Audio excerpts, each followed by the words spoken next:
For decades, you've been a heritage fund militant. You've argued that instead of spending all of its resource revenues as it comes in, Alberta should build up the heritage fund for the benefit of future generations. And I think in theory, most people agree with you. How long have you been saying that?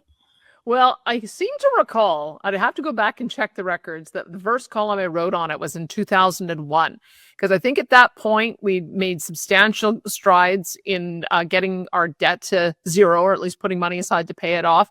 We were at a point where we were reducing taxes. And the only missing piece was building that fund up. If I remember what I wrote about at the time, it was that if we had saved the interest and the investment income in that fund, by 2001, it would have been worth already $150 billion. And so I said, well, best time to have started would have been before. Next best time is now. And here we are, I guess almost 25 years later, and we are finally starting to do it. So I'm very pleased to finally be able to implement a policy I've been thinking about for decades. So that was really good news this morning when you and Minister Horner announced that with a $2.8 billion contribution today, the fund has, well, you tell us, how big is the fund now?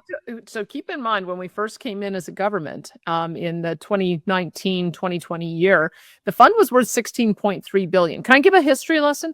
Peter Lougheed put $12 billion in the fund, and then they were inflation proofing it modestly for a period of time. So by the time we came in, it was only at $16.3 billion.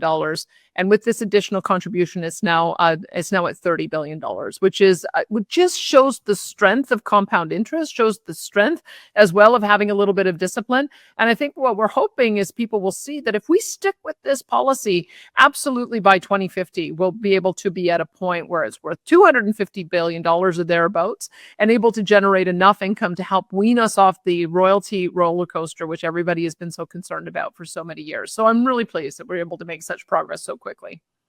Well, let's just talk about there are some people who are going to say that according to the fiscal plan released with the budget, spending is up for the year to come. Revenues aren't particularly. Oil prices are not that strong. Gas prices are about where they've been for 15 years. So do we have the room to do this? How does this work? Well, I would tell you, I think my finance minister has a pretty good line that you don't use your RRSP to pay your grocery bills. You still have to pay your RRSP. You still have to pay down your mortgage, and you also have operational expenses. And that's how we're looking at it, that we can't be sacrificing our long-term fiscal prosperity and the future of our kids and their ability to have a reasonable tax rate on the demands of today. Now, when it comes to today's spending, you have to remember Alberta as a government is a service provider of some pretty important programs that people rely on. We provide healthcare, which is about a $29 billion budget.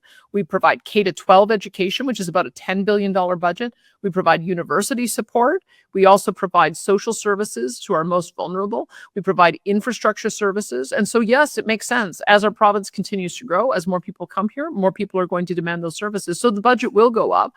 Our solution is to be looking for ways that we can reduce duplication, overlap, waste, programs that aren't serving their purpose. We go through a process every year of analyzing that so that we can move money from low priority areas to high priority areas, and we'll keep on doing that. And at the same time, we also know, especially with the turmoil out there, the inflation crisis that we have, the tariff threat, that people needed a break. They needed to have a few more dollars in order to be able to manage their household expenses. So with accelerating the income tax cut, that'll put $1,500 back into the pocket of a two-income family. And we think it comes at exactly the right time.